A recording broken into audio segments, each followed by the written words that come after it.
Now that we've gotten familiar with this concept of rotations and displacements more generally, it's time to start thinking about the rate of change of rotations.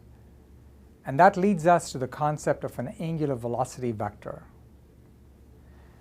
What does it mean to differentiate a rotation and get a velocity? We know the analog for position vectors. You differentiate a position vector, you get a velocity. Now we want to take a 3x3 rotation matrix and differentiate that. Well, if you take this matrix and you differentiate it, the first thing you want to recognize is that this matrix is not just a bunch of numbers, it's actually orthogonal, and there are two relationships that govern the orthogonality. Let's differentiate both sides of each equation. If you do that, you'll essentially use the product rule and you'll come up with two identities that relate the derivative of a rotation matrix and the transpose of a rotation matrix.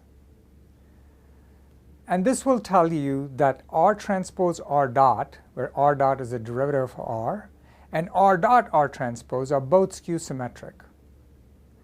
In other words, there's only three independent elements in these skew symmetric matrices.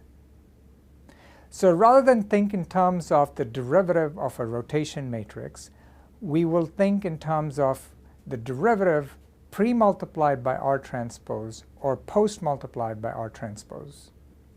Back to our canonical example of a rigid body with a generic position vector and its rotated position, which we call P prime.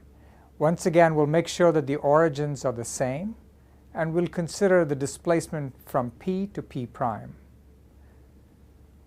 Recall that we use the position vector P to denote the coordinates of the point P with respect to A1, A2, A3, and the vector Q to denote the coordinates of the point P prime with respect to A1, A2, A3.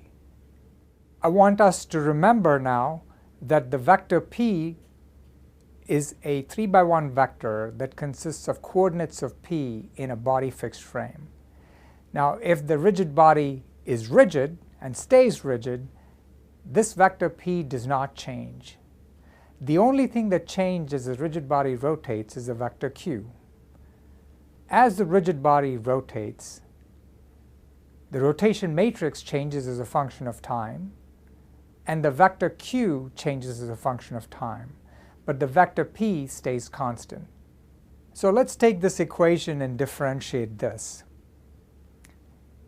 If you differentiate both sides and again take advantage of the fact that P remains constant, you will see that the derivatives that appear are only the derivatives of Q and the derivatives of R. So P, as we've seen before, is the position in a body fixed frame. Q dot, on the other hand, is the velocity in an inertial frame. If I pre-multiply both sides by the transpose of the rotation matrix, I get a familiar form on the right-hand side. On the left-hand side, it's the velocity in the body fixed frame, Q dot. The velocity in the inertial frame has been transformed back to the body fixed frame. And on the right-hand side, the familiar quantity that I see is R transpose R dot, and that encodes the angular velocity in a body fixed frame. Let's call that omega hat and attach a superscript b to denote that it's a body fixed angular velocity. Again, it is the angular velocity of the rigid body, but we've chosen to write the components in a body fixed frame, which is not shown here. Another way of writing the equation relating the velocity in the inertial frame and the position in the body fixed frame is by rewriting P on the right-hand side in terms of R transpose and Q. So now let's take a look at the quantities on both sides of this equation. Q dot is the velocity in the inertial frame. We've not transformed it back to the body fixed frame. But on the right-hand side, you see another familiar quantity, R dot R transpose, which is a skew-symmetric matrix. This encodes the angular velocity in the inertial frame. We call that omega hat with a superscript s to denote the fact that it is not in the body fixed frame, but instead it's a spatial angular velocity. We've seen before that skew-symmetric matrices encode cross products. So what you're seeing in these two equations is essentially our ability to generate velocities by taking the cross product of an angular velocity vector with a position vector. In the first equation, it's the angular velocity in the body fixed frame which yields the velocity in the body fixed frame. In the second equation, it's the angular velocity in the inertial frame which then yields the velocity in the inertial frame. So we have two different representations of the same angular velocity vector. The first one is written in terms of basis vectors on the body fixed frame, and the second one is written in terms of basis vectors in the inertial frame. So here's an exercise worth doing. Let's consider a simple rotation, a rotation about the z-axis.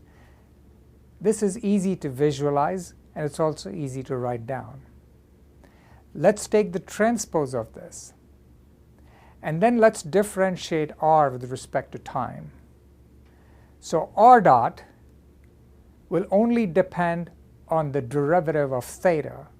So as this angle changes, r changes. And you can write r dot as a function of theta dot by simply pre-multiplying it by a matrix that has mostly zeros except for cosine theta and sine theta. So if you do the same computations for this very simple matrix and derive the expressions for r transpose r dot and r dot r transpose, you'll discover that those two matrices are the same. And this happens in this very special case where the axis of rotation is constant. In this particular case, the skew-symmetric matrix corresponds to the 0, 0, 1 vector, which is the z-axis, and this is something you should have expected. If you rotate a rigid body about the z-axis and the axis of rotation is constant, then clearly the angular velocity vector will also be along the z-axis. What happens if your rotation is obtained by composing two rotations? In this case, the rotations are about the z-axis through theta, about the x-axis through phi. Now if I do the computations, I differentiate r, I pre-multiply by r transpose to get the body fixed angular velocity. I'll get two terms. One that depends only on the rate of change of rz, and the second that depends only on the rate of change of rx. The same thing is true if I use the spatial angular velocity, which is r dot r transpose. I get two terms, one that depends on the rate of change of rz, and the second that depends on the rate of change of rx. You can see that these two expressions are different. In both cases, they consist of two terms, one depending on theta dot and the second depending on phi dot, but because the axis of rotation is not fixed, the two expressions are different. The body fixed angular velocity and the spatial angular velocity have different expressions.